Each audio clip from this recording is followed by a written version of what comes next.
ang ICC. Tapos yung mga tao, tinawag siyang aso. Nakikita niyo ba tong aso ko? Nakikita niyo ba yan?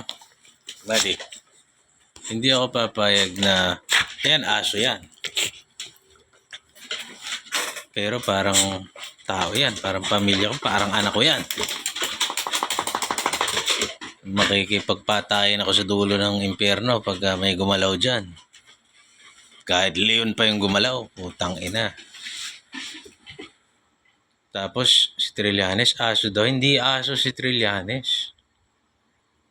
Dahil generally speaking, pag sinabi mong aso, cute, sweet, kapaki-pakinabang, bantay. Merong mga asong ulol, pero nakakaawa yun. May karamdaman sa isip yun.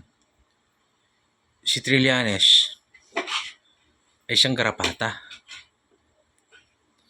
Sumisip-sip ng dugo ng bayang ito at sinisira ang mga matitinong nilalang.